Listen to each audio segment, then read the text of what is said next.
জয় মা। বড়মুড়া পাহাড়, ত্রিপুরা, আগরতলা।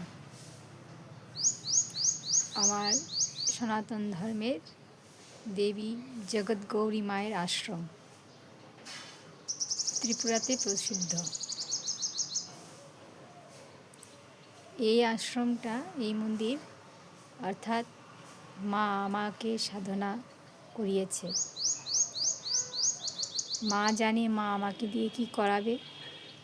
মায়ের অর্ডার অনুসারে আমি মা যেখানে ডাকি আমি সেখানেই যাই।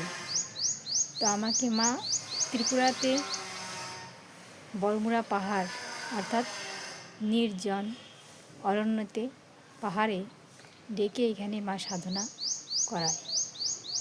সেইখানে মায়ের মন্দির এখন প্রতিষ্ঠিতা হয়েছে। তো সারা দেশ জুড়ে এইখানে যেন অন্যান্য সনাতন ধর্ম মন্দির, প্রসিদ্ধ মন্দিরের মতন মন্দির এখানেও সুন্দর করে জাগ্রত হয়, সেটা নিয়ে আমি যতদিন পৃথিবীর মাটিতে আছি কর্ম তো করেই যাব। মায়ের কৃপাতে মা যতদিন শক্তি দেয়, যতদিন করায়, আমার কর্ম যতদিন আছে আমি করব। তারপর দায়ভার জগতে সকলের কাছেই আছে। কীট পতঙ্গ তরুলতা সবাই মাকে ডাকছে।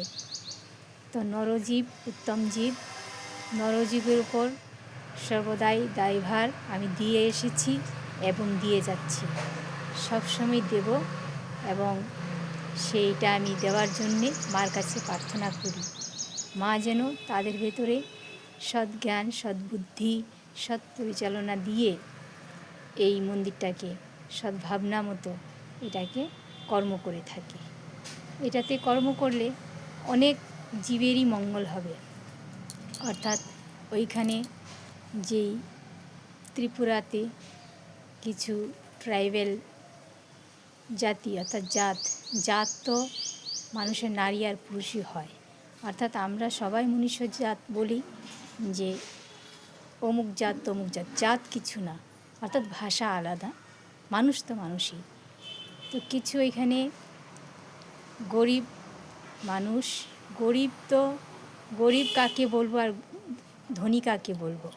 গরিব ধনী নিজের কাছে, অর্থাৎ কর্ম করলে নিজেকে চিনলে কখনো গরিব হয় না। ভগবান হাত পা পঞ্চ ইন্দ্রিয়ের মধ্যে সব কিছু দিয়ে দিয়েছে।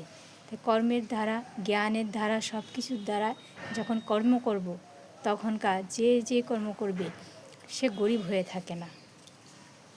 গরিব হয় সে যে কোনো কর্ম চিনে না, কর্ম চিনেও চিনে না, তারাই গরিব হয়। তাহলে অবহেলা পথে থাকে, তারাই গরিব হয়ে থাকে।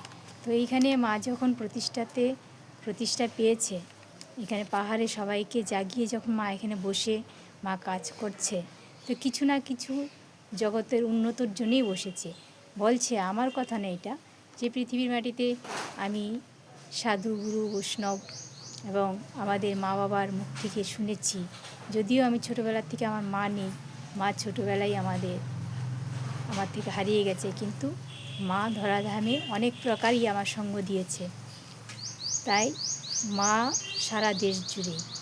তাহলে সবাই যদি এখানে ভালো করে কর্ম করেন তাহলে সুন্দর করেই কর্ম হবে।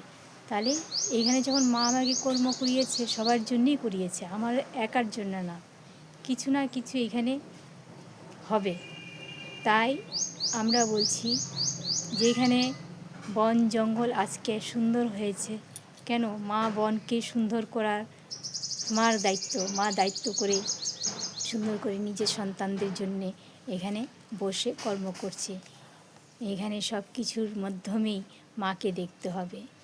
তাই মা নিজে তো আছেই জগতে, আমাদের মতনই সন্তানদেরকে দিয়ে পৃথিবীর মাটিতে কর্ম করায়।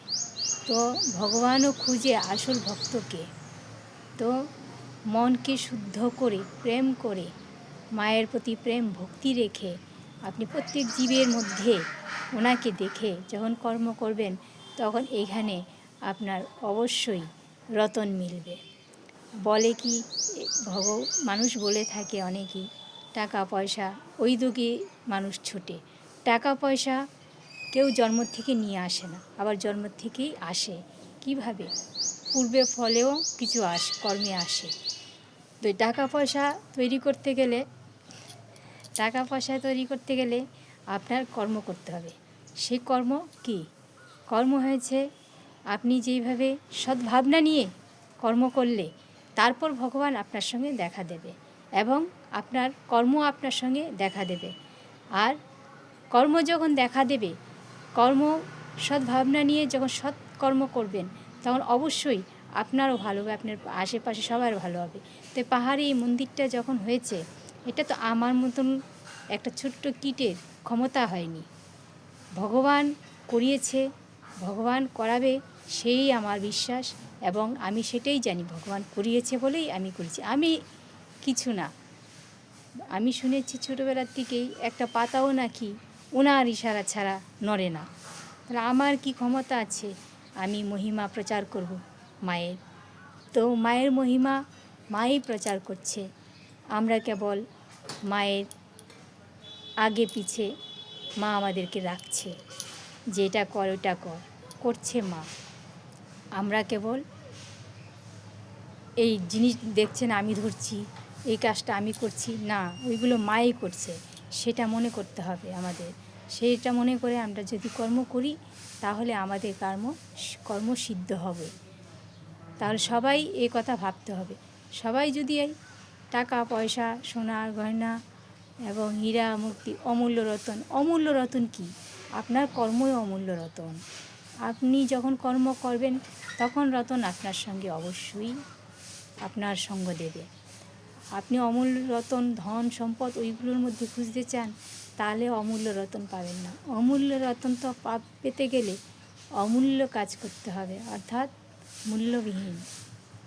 মূল্য দিয়ে আমরা যখন কাজ করি তখন প্রত্যেকটি জিনিসের মধ্যে আমরা মূল্য খুঁজি, তাহলে হবে না। মূল্য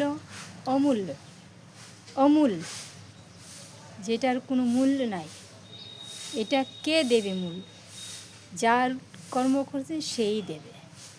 তাই আপনি কর্ম করেন, ফলের চিন্তা করবেন না। আপনারা সবাই মিলে এগিয়ে আসুন। বড়মুড়া পাহাড়ে জগৎগৌরী মা মনসা এখানে প্রতিষ্ঠা হয়েছে। মায়ের মন্দির কী করে সুন্দর হবে, কী করে মায়ের পূজা অর্চনা ভালো করে হবে, আমি একা তো কিছু করতে পারবো না। তাই বলি, মায়ের কর্ম করার জন্যে কোনো পুরুষ কিংবা মহিলা যদি প্রেম জাগে এখানে আসুন, কর্ম করুন।